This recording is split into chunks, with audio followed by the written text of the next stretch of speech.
So picked up a bit of black butt off Facebook Marketplace. She's a bit rough around the edges. That's cool. We're going to rip it down, dress it up, wheel it back together, sand it, throw a bit of epoxy in it if we need to, or when we need to, and use it for tabletop down at the train. So stick around and I'll show you how we're going to go about it. Just got our saw, got a guide on it, set it up to about 100 mil. I'll explain down the track why I'm cutting this up, but yeah, let's get into it.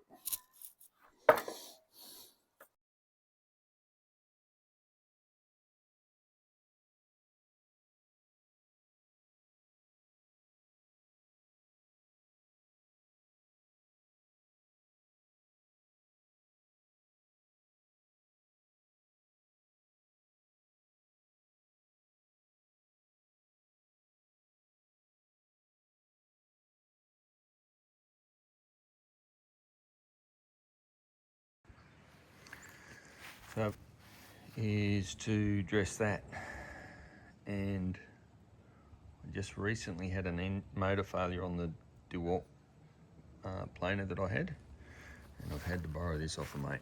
An old dinosaur. I looked at it and went, yeah, I wonder how well that's going to run. And I buzzed a piece through it last night, and it's surprisingly good. Pulls it through okay. And alright, so that's coming up really nice, despite being a vintage bloody thicknesser. It's doing a pretty good job, but that's not by accident, right? So probably a good time to try and explain the grain and how you feed it into the thickness, or even if you're hand planing anything, you always try and work, or we always work with the grain wherever possible. So there's a couple of ways to tell what the grain's doing. And when you've got a bit of rough sawn timber, like I have here, you can see when I just pick up the fibres, they're actually shallow at this end and they dive into the timber at this end. So the grain is running like that effectively. All right, so you want your cutters to come around and cut. If you cut the other way, they'll pick those up and chip, and depending on the type of wood you're using, on how bad that'll be. Another way you can do it is have a look at the side grain. So if you've got a nice clean cut like this, you can look at the side grain and see these lines. That's a good indication of what the grain's doing. So this is a grain line here, and again it's doing exactly what I just pointed out on the top. So when you push it through the thicknesser will cut towards your feed side. So your blades spinning around, cutting on the bottom of the blade, which is on the top of your timber, and cutting with the grain. So whatever it's doing on this side of the timber, it's the opposite on this side. So if you've fed it through that way, when you go to do the other side, you flip your timber over and the grain will be doing the right thing. Now, depending again on your grain, it doesn't always work. If you have a look at this piece of timber directly under that top one, the grain's running uphill here. Follow it along, and it starts running the other way. See that? So you're probably just better to pick where most of it is running. And the beauty of black butt, it's a very tight grain. You can get away a fair bit with running it the wrong way. You're laminating timber together like this, it's important to have a look at the end grain. What we want to avoid is having all the grain running the same way. So it's ideally you oppose the grain, so one faces down, one faces up. So I've drawn a bit of a sketch up on the top here, so it's a bit easier to see, but the grain on this one, on the end, runs like that. This one runs like that. This one is directly opposite and runs like that. And this one, I've actually made a bit of a blue here. This one isn't in exactly the right spot, but I'm not going to lose sleep over it. So this one runs like that. So as you can see, it kind of runs, these two kind of run in the same direction, which is not ideal. Then it changes back to running this way, so they oppose each other. And this one runs that way, so it opposes as well. Actually, I've drawn that wrong. It goes that way, so it opposes. And the idea is, if you have them all going the same way, they'll all want to cut the same way, and you end up with a big cup in your table. By cutting them into little pieces and opposing them, if any timbers start to move or cup, they'll oppose each other and you end up with a fairly flat table ultimately. What else I've done here as well, like I said, I bought this timber off Facebook Marketplace, so as seconds. It's come up pretty good, but I'm not sure whether you can see down the table there. Let me just see. No, not a great view there. But this board here has quite a big cup in it, you can see there, and this one has too.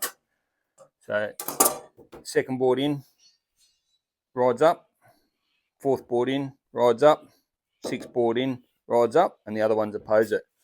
So the idea behind that is when I glue it all together, this bow will fight that bow, this bow will fight that bow will fight this bow, that bow will fight this bow, and that bow will fight this bow. And again, getting the table as flat as we can. There's a few other things you can do when you're putting it together that'll... I love it when you get to buy a new toy when you've got a project that you haven't undertaken before. Again, Facebook Marketplace. Brand new, never been used. About a third of the price of a new one. I've never actually used one of these before, but I'll walk you through the process. You don't need this tool to make a tabletop.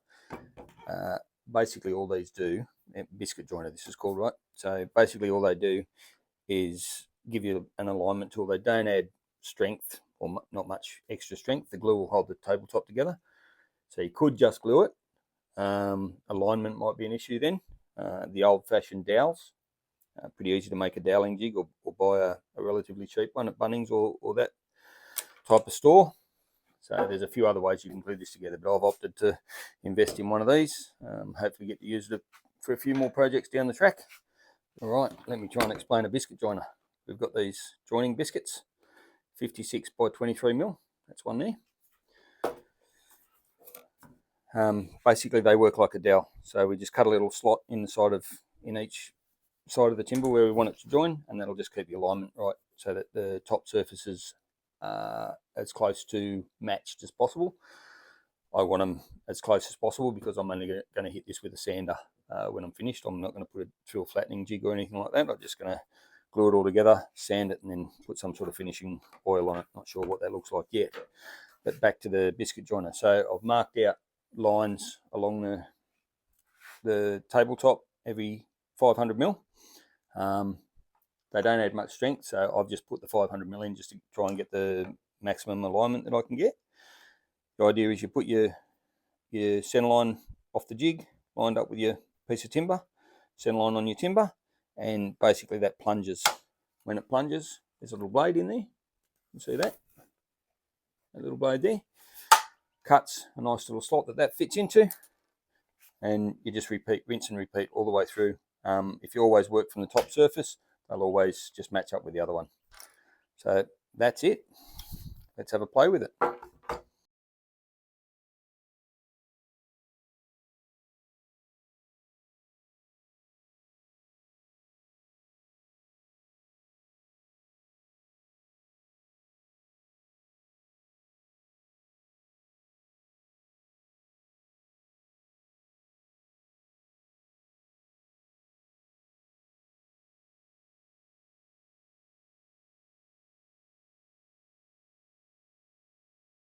Here's the tabletop all glued together.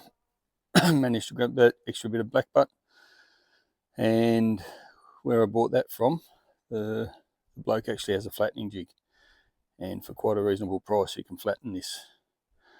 So I'm not going to waste my time sanding it. I'll drop it down to him hopefully sometime this week, get it flattened, and then I can bring it back and put the legs on, fix any defects with some epoxy, and that's essentially it, finished.